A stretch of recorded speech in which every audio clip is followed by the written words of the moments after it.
Well, it's not breaking news to say the Prime Minister is struggling in the polls, but polls analyst Philippe Fournier is offering an interesting take on the impact of Justin Trudeau's struggles, writing an article in the Walrus magazine with the headline, "Liberal Freefall Fuels Quebec Sovereignty." To tell us more, we're now joined by Philippe Fournier, the man who started 338 Canada. Philippe, good to see you. Thank you for joining us. Good evening, Michael. Now, I think, to be fair, you did not write the headline of this, but I still think the article you wrote that led to this headline is very interesting because, you know, it does point to not only Liberals doing poorly nationally in the polls, but also sovereignist parties in Quebec doing well right now. So let's walk people through this, beginning with, I think, to understand the argument, we need to look at where things currently stand in the polls with the Liberals 20 points behind. What's the seat projection that 338 is giving the party right now? Well, at the national level, at the federal level, we see the Conservatives are hovering around 220 seats, which would be the greatest caucus in size in Canadian history. And the Liberals are hovering around the 60-seat mark. But this does not include this week's polls, and we saw that the numbers went down again for the Liberals this week. So we're going to have to readjust that. But the point of the article, basically, Michael, was that the by-election in La Salle et Verdun offered a glimpse of what could be at the next general election, especially in Quebec. Because in Quebec, the Liberals have lost maybe somewhere around 8 or 10 points on average. But in the by-election, we saw they dropped 16 points. And so what happened there? We have to remind viewers that polls measure theoretical support. Sometimes when you get into an election, theoretical support is not necessarily equal to actual support in the voting booths. And the scenario is, look, the Bloc Québécois won with 28% of the vote. It was a split vote. Well, there are many ridings in the province of Quebec where a split vote could cost the Liberals at the benefit of the Bloc Québécois. Oh, and to that, we do have a board here for the Quebec portion of your seat projections. Let's put it up for people at home to see, because when you look at the actual numbers, you're looking at it, and really is that column that's more yellow on people's screen. 42 of Quebec seats is the projected lead that you give for the Bloc Québécois. The Liberals down to 21. Right. And that goes to something else that you say, that the Liberals could be looking at a collapse in the next vote. Is that hyperbole? It's not hyperbole when you consider that the Liberals are down in Francophone Quebec.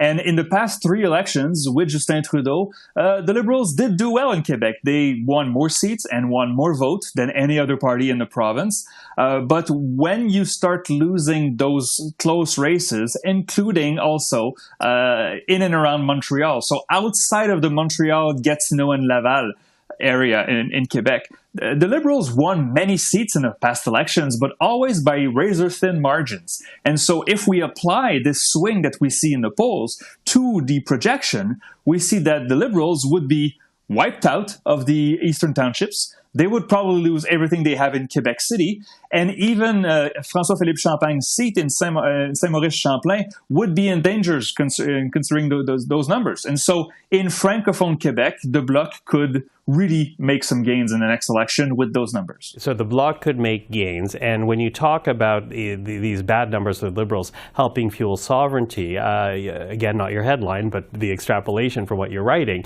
you basically point to the fact that that would couple itself with a rise of the PQ provincially. So what would that actually do to the political discussion if the Bloc, for example, and in fact have enough seats, arguably they might even form official opposition here in Ottawa, if the Blockers are doing well, the PQ is doing well, what does that say to you? Well, the Parti Québécois in the last provincial election had its worst result in the party's, near history, at least since they gained power in the 70s, with only 3 seats and 15% of the vote. But polling shows right now that they are in the mid-30s. And with the split vote that we see provincially here in Quebec, the Parti Québécois would be very close to a majority government. And Paul Saint-Pierre Plamondon has made it clear there will be, those are his words, there will be a 3rd referendum on independence before the end of the decade. And so federally for the Bloc Québécois and Yves-François Blanchet, I mean, those two parties are cousins. Monsieur Blanchet, his mission would be to stop the Conservatives from gaining in Quebec let the Conservatives have a majority in the rest of Canada and turn to Quebecers and say, look, we are different. We are ready to go into another referendum campaign with the Bloc Québécois and the Parti Québécois hand in hand. Okay, but those are the political parties. You know, the PQ might be saying there will be another referendum. The Bloc may support them in that May. We don't know that for a fact. But what is the appetite for another referendum in Quebec right now? Well, this is a crucial question, Michael. This is something that viewers have to remember. The sovereigntist parties, both the Bloc Québécois and the Parti Québécois, yes, they're doing well in the polls, and they could gain more seats in the next elections. But when we look at polling on the referendum issue and the independence issue, it has not moved in years. Usually we see fluctuations between 35% to 40% in favor of sovereignty, but it never goes above that threshold. And so even though the Bloc Québécois literally doubled its support since the last provincial election, support for sovereignty has not moved. And so there is appetite for sovereignty, but it's not increasing despite what we see at the performance of the Bloc Québécois and the Parti Québécois. But still an interesting story to be percolating as the rest of Canada outside Quebec considers these numbers to see what's happening in the province right now. Philippe, thank you for this. Always appreciate the insight. Always a pleasure, Michael. Thank you.